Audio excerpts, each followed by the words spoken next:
watching Tanmay Creations. In the previous video lecture, we have discussed about the combination and the decomposition reactions, right? और इस video में हम discuss करेंगे displacement और double displacement reaction. ठीक है, तो हम शुरुआत करते हैं डिस्प्लेसमेंट रिएक्शन से. डिस्प्लेसमेंट रिएक्शन से.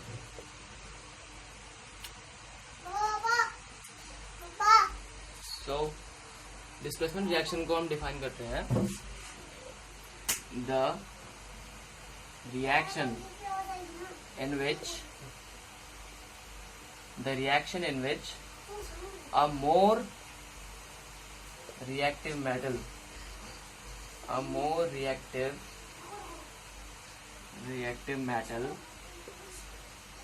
displaces a less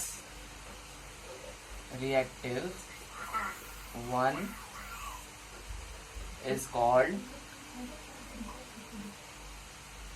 displacement reaction. ठीक है, तो मतलब किसी रिएक्शन में अगर एक मोर रिएक्टिव मेटल जो है वो एक लेस रिएक्टिव मेटल को डिस्प्लेस करता है उसके सॉल्ट सॉल्यूशन से. एक minute. From its salt is called displacement reaction. तो ऐसे रिएक्शन को हम डिस्प्लेसमेंट रिएक्शन कहते हैं. फॉर एग्जाम्पल, अगर हमारे पास दो मेटल हैं, एक ए है एक बी है, और सपोज ए की रिएक्टिविटी बी से ज्यादा है, A is more reactive than B. ठीक है, तो ए प्लस बी का कोई सॉल्ट ले लेते हैं हम, जैसे सपोज हम सल्फेट का सॉल्ट ले लेते हैं, ए प्लस बी SO4. तो ये रिएक्ट करके ए जो है वो बी को इस सॉल्ट से डिस्प्लेस कर देगा. तो ए SO4 प्लस बी हमारे प्रोडक्ट्स बन जाएंगे. ए ने बी को, क्योंकि वो बी से ज्यादा रिएक्टिव था, उसने बी को उसके सॉल्ट से डिस्प्लेस करके अपना खुद का सॉल्ट बना लिया. Hence this is the displacement reaction. ठीक है, अब हम यहाँ पे डिस्प्लेसमेंट रिएक्शन के कुछ एग्जांपल्स देखते हैं. एग्जांपल, ठीक है, the most famous one is the example of ferrous plus copper sulphate. Ferrous plus copper sulphate. अब इसमें होता क्या है, आपके पास एक टेस्ट ट्यूब होती है. ठीक है, जिसमें इनिशियली एक ब्लू कलर्ड सॉल्यूशन होता है. This is blue coloured. ठीक है, और ये सॉल्यूशन होता है आपका copper sulphate, CuSO4. Copper sulphate, copper sulphate. ठीक है, अब इनिशियली इसका कलर ब्लू होता है, लेकिन जब आप इसमें एक आयरन नेल डाल देते हो, this is an iron nail. तो आयरन नेल डालने के बाद इसमें रिएक्शन होता है.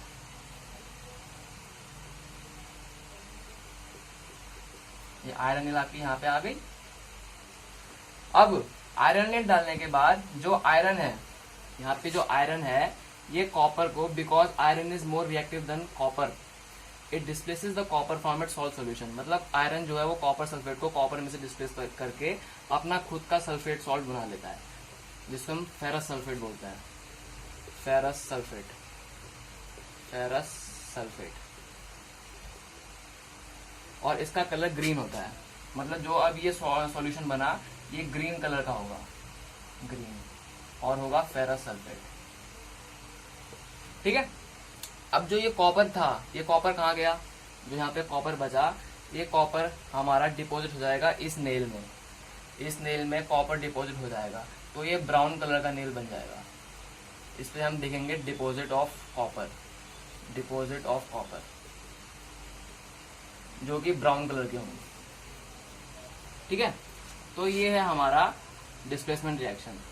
Ferrous being more reactive than copper displaces the copper from copper sulfate and forms ferrous sulfate. The color of copper sulfate is blue and that of the ferrous sulphate is green. Ferrous sulphate का colour green होता है और copper sulphate का blue होता है। इसको हम blue vitriol भी बोलते हैं और इसको ग्रीन विट्रॉल भी बोलते हैं ड्यू टू देयर कलर। ठीक है, दूसरा एक और हम एग्जांपल देखते हैं डिस्प्लेसमेंट रिएक्शन का। Zinc plus ferrous sulphate reacts to form zinc sulfate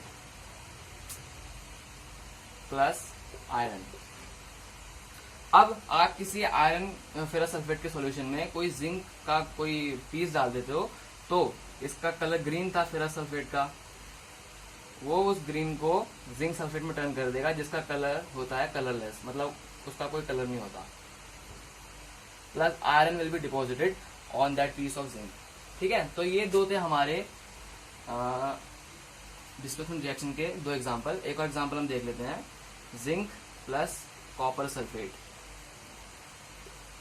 react to form zinc sulphate plus copper.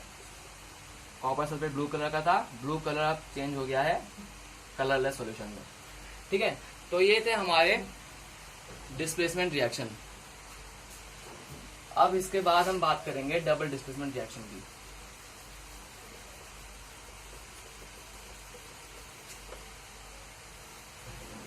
हाँ, उससे पहले एक मैं बात और बता दूं आपको। जैसे हम एक और रिएक्शन लेते हैं, कॉपर प्लस फेरस सल्फेट। ठीक है, अगर हम इन दोनों का रिएक्शन कराएंगे तो अभी तक जैसे हम देखते आए थे उसके हिसाब से कॉपर सल्फेट प्लस फेरस बनना चाहिए, राइट। मतलब अगर आप फेरस सल्फेट के सॉल्यूशन में कॉपर नील डाल देते हो तो कॉपर सल्फेट बन जाएगा। क्या ये रिएक्शन सही है? वेल, आपको याद होगा कि हमने डिस्प्लेसमेंट रिएक्शन में एक कंडीशन रखी थी कि मोर रिएक्टिव मेटल जो होता है, more reactive metal displaces less, more displaces less. अब जो आयरन होता है वो कॉपर से ज्यादा रिएक्टिव होता है, iron is more reactive than copper. इसलिए आयरन जो है वो तो कॉपर सल्फेट से डिस्प्लेस कर लेगा, लेकिन जो कॉपर है वो फेरस सल्फेट को डिस्प्लेस नहीं कर पाएगा, hence there will be no reaction. तो आपको इस चीज का ध्यान जरूर रखना है कि एक रिएक्टिव मेटल जो होना चाहिए वो ज्यादा रिएक्टिव होना चाहिए दूसरे से। अब डिस्प्लेसमेंट के बाद हम बात करते हैं डबल डिस्प्लेसमेंट की।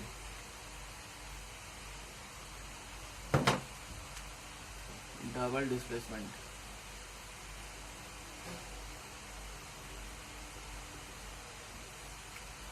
तो शुरुआत करते हैं डेफिनेशन से। The reaction in which there is an exchange of ions between the reactants।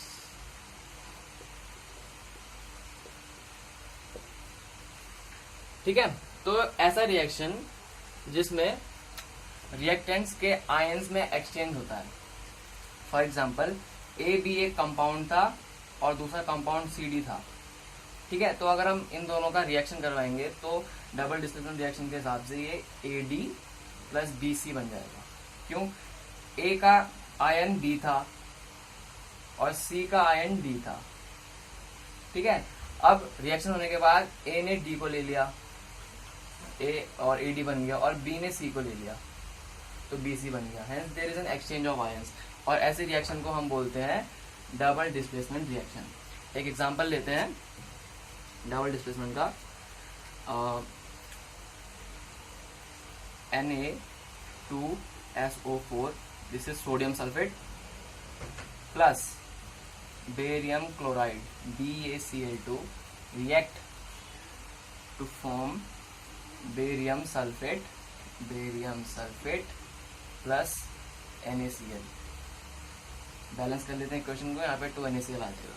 ठीक है, तो ये है हमारा डिस्प्लेसमेंट डबल डिस्प्लेसमेंट रिएक्शन। क्यों?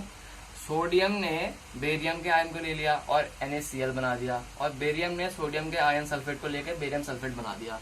Hence there is an exchange of ions, hence this is a double displacement reaction। अब double displacement में एक खास बात होती है, जो प्रोडक्ट होता है या तो वो एक प्रेसिपिटेट बनता है, प्रेसिपिटेट, इसको हम एक डाउनवर्ड एरो से शो करते हैं, या तो प्रेसिपिटेट प्रोडक्ट बनता है या फिर कोई सॉल्ट बनता है, सॉल्ट। ठीक है। अब इस केस में जो बेरियम सल्फेट है वो हमारा एक प्रेसिपिटेट है जो व्हाइट कलर का होता है और इसे हम व्हाइट पीपीटी बोलते हैं। PPT stand for the precipitate, right. So this is a white precipitate, और because a precipitate is formed, एक प्रेसिपिटेट फॉर्म हुआ है, इसलिए इस रिएक्शन को हम प्रेसिपिटेशन रिएक्शन भी बोल सकते हैं। The reaction in which a precipitate is formed is called a precipitation reaction. ठीक है। अब एक दूसरा एग्जांपल लेते हैं जिसमें एक सॉल्ट बनता है। ऐसे रिएक्शन आपने पहले भी पढ़े होंगे। The reaction between acid and bases, suppose H2SO4 is an acid, HCl ले लेते हैं, HCl प्लस कोई बेस सोडियम हाइड्रोक्साइड ले लेते हैं which is the strongest base, NaOH. Now they react to form NaCl plus H2O.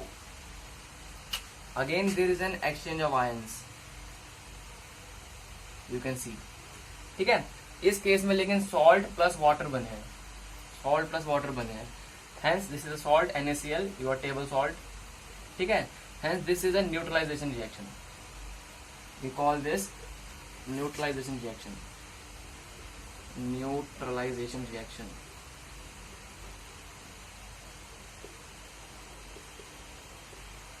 ठीक है। तो जिस डबल डिस्प्लेसमेंट रिएक्शन में प्रेसिपिटेट बनता है उसको हम प्रेसिपिटेशन रिएक्शन बोलते हैं, और जिसमें सॉल्ट प्लस वाटर बनता है उसको हम न्यूट्रलाइजिंग रिएक्शन बोलते हैं। ठीक है। आप एक एग्जांपल और देखते हैं डबल डिस्प्लेसमेंट का।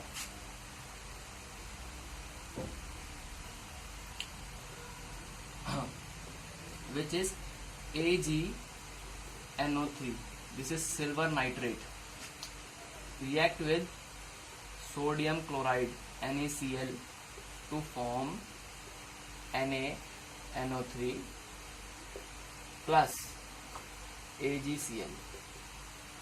Again a precipitate is formed and this is also a precipitation reaction.